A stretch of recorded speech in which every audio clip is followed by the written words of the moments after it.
Assalamualaikum warahmatullahi wabarakatuh. Perkenalkan, saya Fitranti Ayulandari, KKN Tematik Kelompok 14 Universitas Trunojoyo Madura, jurusan Ekonomi Pembangunan. Di video kali ini saya ingin membuat media pembelajaran untuk sekolah menengah atas jurusan IPA dan IPS. Poin pembahasan kali ini mengenai pengetahuan ilmu ekonomi yang cakupannya ke jurusan Ekonomi Pembangunan.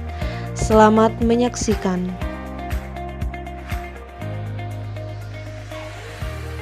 Di sini saya akan menjelaskan perbedaan pembangunan ekonomi dengan ilmu ekonomi, bahwa ilmu ekonomi ini salah satu jurusan yang tergabung di Fakultas Ekonomi. Fakultas Ekonomi mempunyai 3 jurusan, yaitu manajemen, akuntansi, dan ekonomi pembangunan. Di sini saya akan menjelaskan tentang ekonomi pembangunan. Nah, biasanya ekonomi pembangunan ini terfokus pada masalah-masalah ekonomi umum. Bedanya dengan manajemen dengan akuntansi, ia hanya terfokus pada masalah bisnis atau perusahaan, sedangkan ekonomi pembangunan itu adalah cabang dari ilmu ekonomi yang bertujuan untuk menganalisis masalah-masalah yang khususnya dihadapi oleh negara sedang berkembang.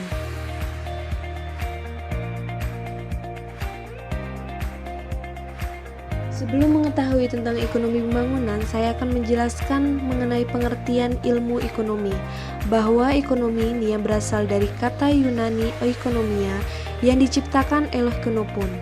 Oikos tersendiri mempunyai arti rumah tangga dan nomos adalah aturan. Jika digabung, maka pengertian ilmu ekonomi ini adalah aturan untuk mengelola rumah tangga baik dalam kehidupan keluarga, perusahaan, negara maupun hubungan internasional.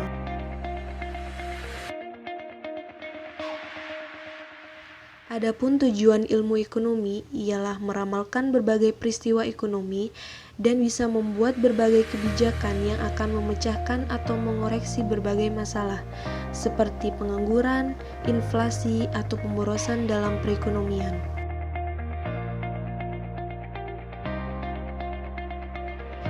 Selanjutnya yaitu ilmu ekonomi teori yang dibagi menjadi dua tentang ekonomi makro dan ekonomi mikro. Nah, ekonomi makro ini menjelaskan tentang cara bekerjanya sistem ekonomi sebagai suatu keseluruhan. Sedangkan ekonomi mikro membahas tentang cara bekerjanya sistem ekonomi ini secara partikular. Nah, objek materialnya ini perorangan atau perusahaan satu persatu. Dari sisi harga biasanya itu satu jenis barang tertentu. Untuk ekonomi makro ini cakupannya lebih luas daripada ekonomi mikro. Karena adanya bermacam-macam bidang yang dipelajari dalam ilmu ekonomi yang menjadikan ilmu ekonomi ini terbagi menjadi beberapa cabang. Yang pertama, ilmu ekonomi teori atau analisis ekonomi yang diturunkan menjadi ilmu ekonomi deskriptif dan diturunkan lagi menjadi ilmu ekonomi terapan. Ekonomi deskriptif menggambarkan keadaan ekonomi dengan mengumpulkan semua kenyataan penting yang berhubungan dengan persoalan ekonomi atau topik tertentu. Misalnya dalam tabel perkembangan sektor industri tertentu dan keadaan ekonomi suatu daerah tertentu yang dikeluarkan oleh BPS atau Badan Pusat Statistik. Yang ketiga tentang ilmu ekonomi terapan. Ekonomi terapan merupakan terapan dari teori ekonomi yang artinya bahwa kerangka-kerangka pengertian dari analisis ekonomi teori ini digunakan untuk membuat atau merumuskan kebijakan-kebijakan yang untuk mengatasi masalah ekonomi tertentu. Biasanya ilmu terapan ini lebih ke prakteknya atau keterapannya untuk menerapkan dari ilmu ekonomi tersebut. Selanjutnya tentang ekonomi pembangunan.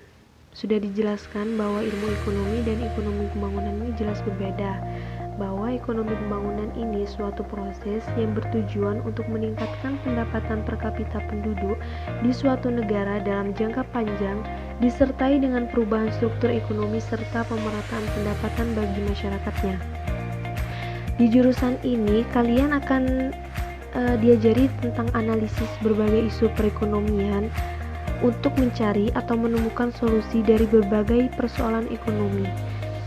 Biasanya perencanaan bidang pembangunan ekonomi ini tentunya berperan dalam pembangunan negara dan bisa berkontribusi untuk kesejahteraan bersama.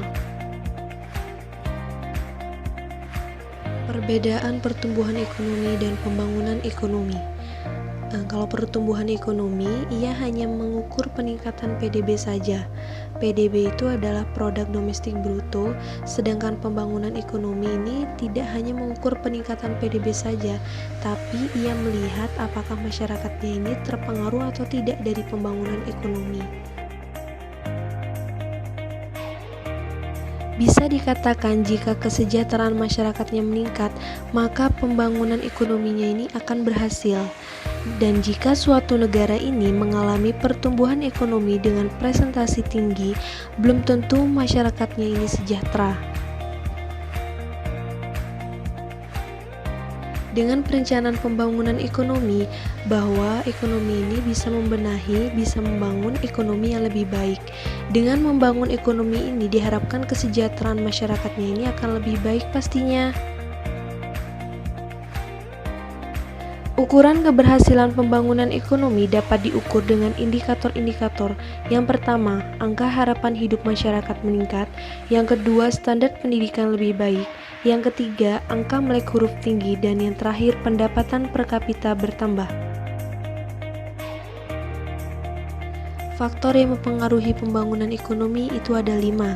Yang pertama, sumber daya manusia unggul. Jika sumber daya manusia unggul, maka akan mempengaruhi tingginya pembangunan ekonomi. Yang kedua, iptek, ilmu pengetahuan teknologi. Yang ketiga, sumber daya modal. Yang keempat, sumber daya alam. Dan yang terakhir, budaya. Terima kasih. Cukup sekian media pembelajaran saya hari ini. Saya Fitranti Ayulandari. Mohon maaf apabila ada kesalahan dan semoga bermanfaat untuk adik-adik sekalian. Wassalamualaikum warahmatullahi wabarakatuh.